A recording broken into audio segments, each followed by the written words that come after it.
So. Okay. So looking at Wallace's video, thinking about culture, goals, and structure, you were saying that churches should be well inclined to support the businesses of the congregation. Yeah. Yes. That. Are you there? Yeah. Go ahead. You got kind of fuzzy there for a second. Yeah, because what we're talking about is we're going so grassroots. The needs that we have are so grassroots that we have to get into the whole idea of training our communities to support us, because the paradigm that we're shifting from is one where we support mainstream cultures when mainstream cultures don't support us. Mm-hmm. And so the ideas that Wallace is talking about are good, and that's where he segued into culture, and here, and I think particularly here in the South where we are, the culture, the main driver of culture in our communities is churches. Right. And as we come through this pandemic, I think it's an opportune time for us to be able to, because I don't think a lot of churches are going to be opening back up. Mm-hmm. I think there's going to be quite a few that don't open back up, and the ones that do make it are going to grow. Yeah. Because the people are they're accustomed to going to church, and so they're going to go to somebody else's church. If that church don't open back up, they're going to find another church to go to, and I think some of the pastors are open for this kind of innovation and creating that culture that supports and sustains our communities. And they might even be more inclined to listen to the idea of group banking for the churches and help to determine what the lending policies and for business development is going to be in our communities. It's like playing your cards right. Right. Yeah. Yeah, absolutely. Because it's a business, and one of the things, when it comes to what I know about what some churches that are actually set up as a 501c3, there are some that there's tax breaks there, and then having something like that, it could very well potentially position other folks within the congregation to open up under there. I don't know if there's a way to have an umbrella and have different umbrellas and subsidiaries or different things under a 501c3. Typically it is. It's like, but why aren't we using these churches who have a fiscal financial history, which is typically what it takes to be able to be offered any kind of grant funding. You have to have had some kind of financial history listed and verifiable. So if these churches have been taking care of their finances, they filed 501c3, and I'm not sure why else they would not be filed as a 501c3 unless they was just taking all the money and doing whatever they wanted to do with it and didn't want to be accountable for it. But anyway, but I know there's red tape is tough. But why maybe there's a way to really be considering business culture, but within the framework of the church. But I do want to run this back just a little bit to where he talked about what it takes to really become a strategic partnership, or what that meant in the first place. So let's see if I can get this to a place right. Organizations must master the third option, to create and leverage joint ventures and business partnerships if they want to survive. Joint ventures must have 4 key elements. 1, multiple independent companies. Most often, 2 businesses are involved, although ventures between 3 or more companies are becoming more common. It is imperative to recognize and address the differences in company cultures, business goals, management structures, and other key aspects of each organization. 2, clearly defined business purpose, a joint mission for the venture. One that benefits both organizations must be established up front. A mission that cannot be achieved by either party without the aid of the other. The interdependence that exists when neither side can achieve the mission alone is what holds the venture together and motivates each entity to succeed. 4, an agreement on the supporting elements of the business purpose. Partners must agree on targets, products, services, and specific duties involved in support of the mission. Joint ventures may require those 4 elements, but they can take a variety of forms, varying in terms of cohesiveness of the relationship. Companies considering joint ventures, the 3 points on the continuum are: 1, loosely coupled joint ventures. 2 companies in similar industries pool resources to go after larger contracts or enter new markets together. 2, moderately coupled joint ventures. 2 independent companies move beyond an informal relationship to a more formal one. 3, tightly coupled joint ventures. These ventures usually involve a formal integration of resources, infrastructure, processes, and services. Commitment between the partners is high, as in the amount of legal paperwork joining the organization. What I was thinking as he was speaking, when he talked about that interdependence, and I think where I'm going with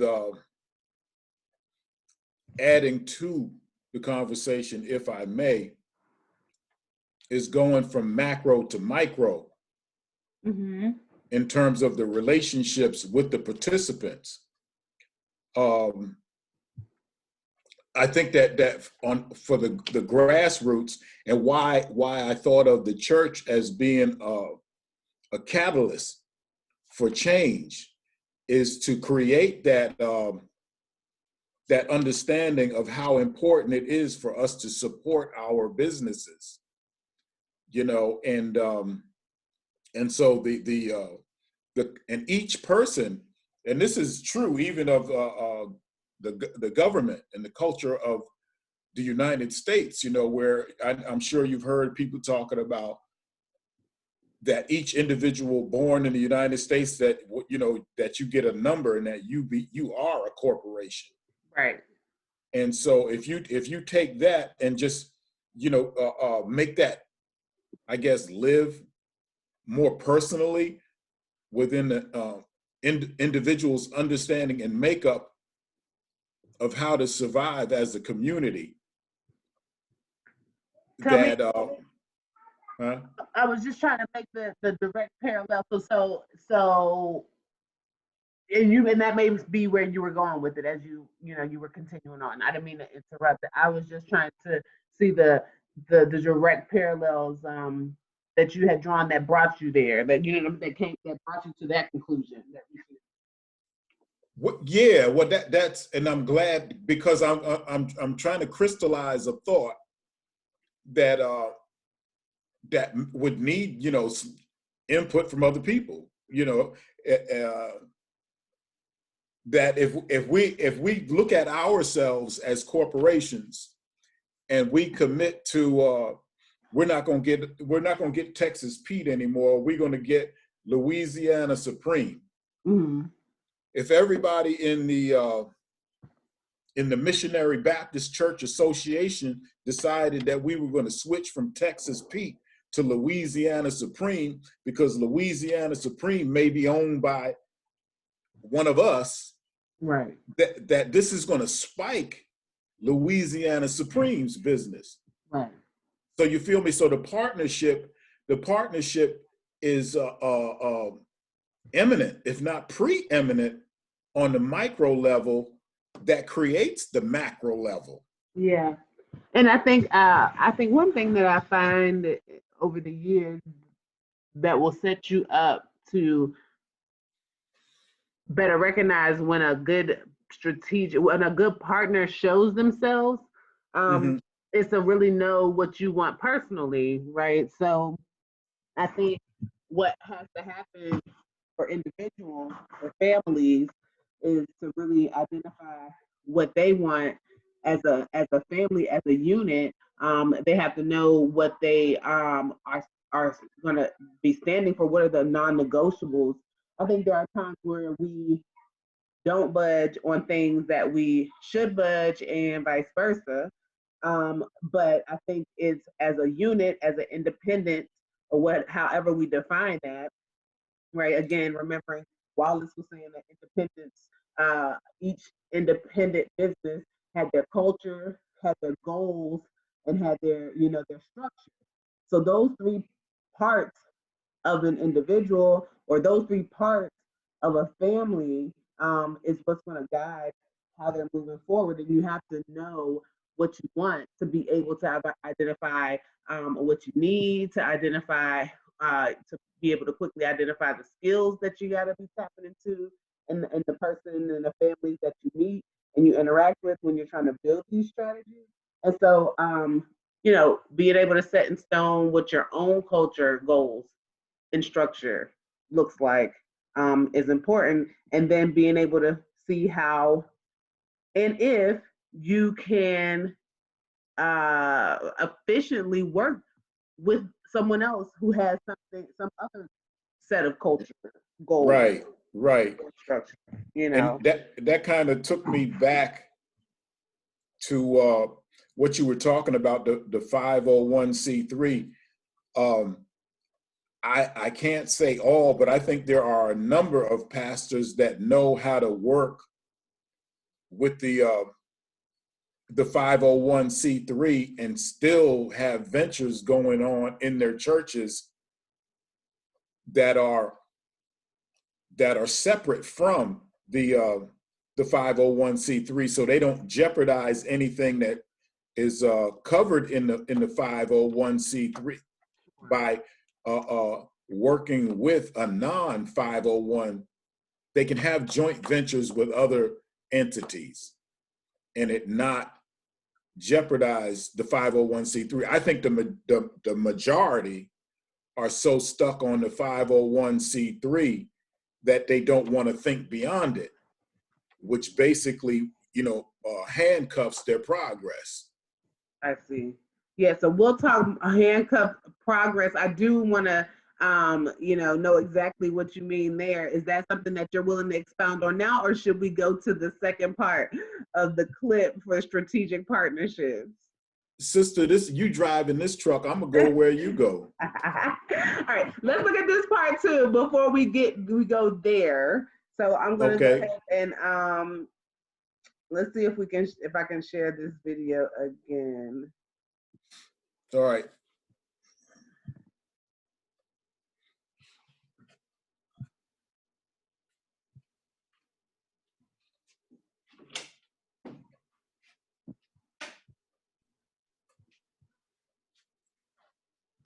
As companies move further to the right on the continuum, their interdependence increases. Without paying a heavy price, decreases. Getting out gets progressively tougher the closer the relationship. In a loosely start that, because I wasn't sure if you're seeing my screen or as companies move further to the right on the continuum, their interdependence increases. Without paying a heavy price, decreases. Getting out gets progressively tougher the closer the relationship. In a loosely coupled relationship, the decision to halt joint activities is rather simple.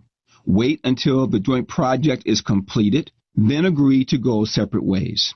Even with a moderately coupled joint venture, disengaging may not be difficult, although more significant financial consequences may be entailed. As entrepreneurs look to find creative, predictable ways to grow their businesses, many will simply conclude they must become proficient at developing joint ventures because the potential for business growth is tremendous. Through a joint venture, your company can achieve growth by linking with a partner to jointly develop new products and services to sell to existing customers. You could also sell existing products and services to new customers, opening new markets that would take more time to penetrate on your own. Finally, you might consider selling new products and services to new customers. In this case, you and a joint venture partner can combine core skills to create something new and exciting that will attract new clientele. You can also grow your company by selling more existing products to existing customers, but any growth you might realize from this strategy will be gradual at best.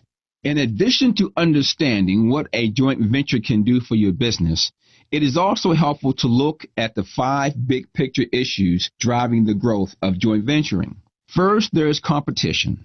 Joint venturing is becoming the norm rather than the exception, and if everybody is doing it, chances are your competitors are among them. Can you afford to be left behind? 2, historical influences. For a number of years now in American business, bigger has been considered better. Often, the only way small or mid-sized companies can compete is to band together. 3, economic climate. Finding the money needed to develop new products is never easy for small businesses. We know that's a big feat, but I want to take it back just a little bit because he mentioned that, something as simple as businesses have been working together doing joint ventures. Why wouldn't you work together, right? And I think that as a message in and of itself is valuable, because I think a lot of us think we have to figure out how to do it on our own.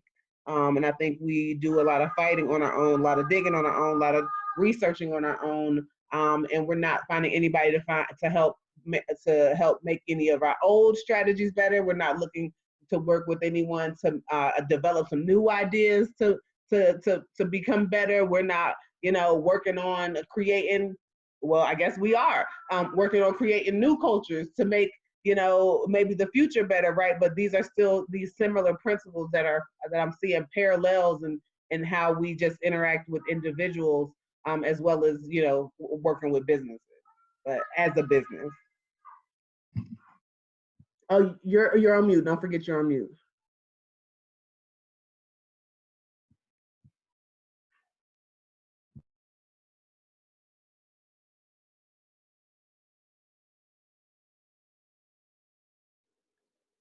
All right.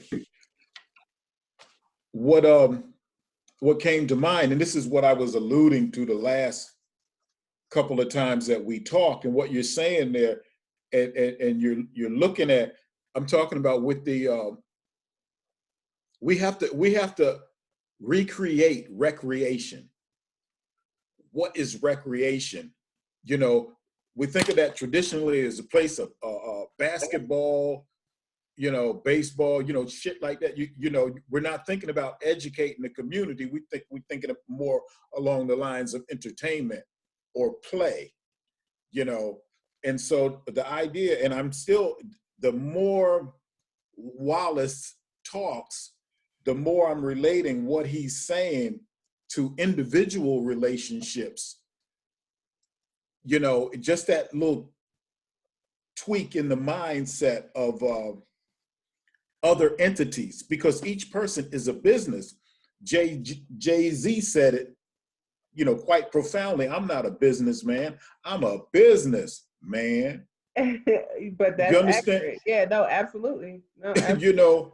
And so that's what I'm looking at, because my idea is to build a community action center where this type of like financial education and literacy is ongoing, you know, and so the culture of the community will tend to support itself, you know, as more people get involved with it, with the center, and also what you were talking about in terms of competition. You know, one of the things that I want to bring to the table in this community center is mediation and conflict resolution. Absolutely. That we do in-house, you know, to keep us more on that level of that paradigm shift, to shift away from, I'm gonna say mainstream, and you can look at it as racial or whatever, you know. But right now, Black people need to be more adamantly redefining ourselves to serve ourselves, Right. you know. And so that was what I got in that section. Is very interesting, and I just like took that level that he's speaking on. You know, I think most people will be thinking on, well, we're talking about big businesses, you know, Lowe's or Home Depot, you know, or McDonald's. I'm talking about people in our communities. Like when I was talking about the fruit and vegetables, who got a fruit and vegetable connect, who got a meat connect, you know, who we can build these things to serve our own communities, you know, and therefore, you know, we're more in control of the logistics as we do this on smaller levels. Like for instance, like the Black community right here in the Double R. Mm-hmm. You know, we reach out to the little towns in Northampton County. You got good leadership over there. You got churches and so forth. You know, and I'm sure the younger people will be with it. You know, now I'm going to Piggly Wiggly. You know, it's like you change that shift a little bit at a time to having your whatever products it is practically delivered to you. You know, even if you don't want to have brick and mortar joints, you know, you still have a way that that we serve our community, like Amazon. Shit, you want something, we'll find it. Boom.